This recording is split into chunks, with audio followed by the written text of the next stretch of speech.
And her testimony that night was it just blew me away.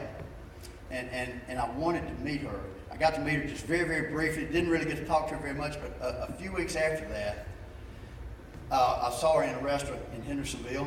Went over to her and introduced myself to her again. And she said, "Yeah, you're the landscaper." I said, "Yeah." I was kind of surprised. She said, "I've already retired one of y'all. I'm going to retire you." And so we're working on that. So her positive attitude moved me that night at the house there. But I wanted more of what she had, and I told her that day in the restaurant. I said, "Tammy, there's more in Karatbars that I'm not getting. I want more of what there is." And she said, "Well, I can help you out." She gave me her card. Said, "Give me a call anytime." So okay, great. So a few weeks went by, and finally got up the nerve to call her because Tammy's up here. She's corporate. She's up here. It's Cheryl Ann. It's Tammy. So I wanted to talk to her before I finally called her. I've been wanting to talk to her and just pick her brain a little bit and just hear it. So I finally got up the nerve to call her, and she answered. I was like, and so she, like I said, she's corporate. She's here. I'm down here. I'm just a fly in her soup right now. So I wanted to talk to her though, and I asked her several questions then, and I picked her brain about as much as I could that day. We talked for quite a while, and so as time went on, but that day I loved her positive spirit about her. When I hung up the phone, I got off the phone with her, and I was like, "Man, I can do this. I've got this." And so as time went on, I called her more and more regular, and I know I bothered her a lot of times, but she would always answer. And finally got to a point though that she got to where she finally told me, she said, "Okay, look, I got to limit you to 2 questions a day." Did you not? I could probably show you a text message somewhere that said, "You got 2 questions." So I said, "Okay, I got you." I think she was kidding and joking around. So a couple days later, I called her up. I know it's right in the busy time of her day. I knew she was going to be busy. I called her up and I said, "Hey, Tammy, this is Lucian.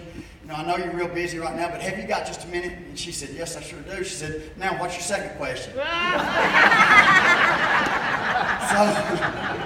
I had to be specific when I called her. I had to get to the point to get my 2 questions in, right?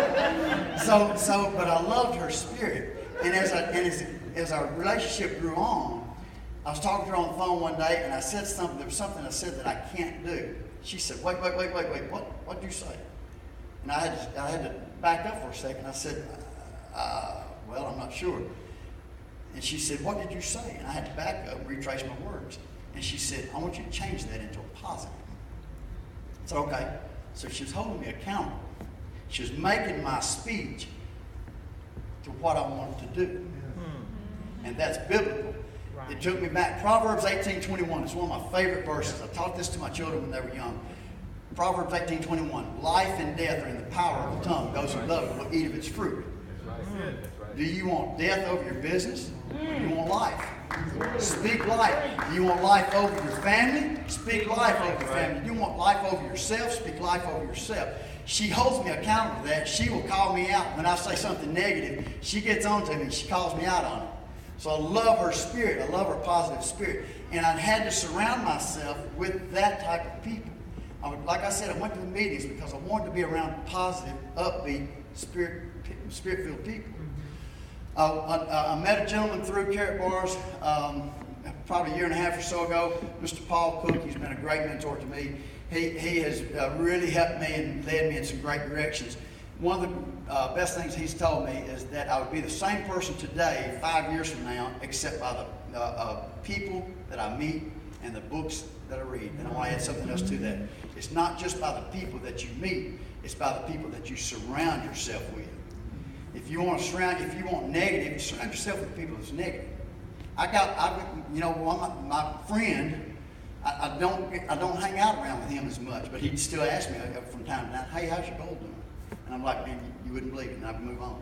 I don't give him that a whole lot of information right now. But I surrounded myself with people like that. And you're going to meet a lot of people over the next 5 years. But what you put into your life is what you're going to be in the next 5 years. And it's going to change your life. You have to change your mindset and change your way of thinking. And you do that by the people you meet and by the books you read.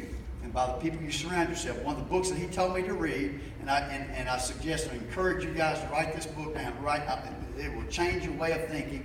It will change you and take you from a place of where you are to where you want to be, because we're going somewhere else, right? Mm-hmm. Monday Morning Choices. Great book. It's by David Cottrell. Monday Morning Choices. I want to encourage you to read it and do it with 2 or 3 of your friends. Do it with your family. Do it with some of your friends, so that you hold each other accountable, because we're going somewhere else different, right? Is your why big enough that you want to change, that you're going to do the changes? Is your why big enough that you'll read a book? Is your why big enough that you'll go to a meeting when you don't want to go to a meeting?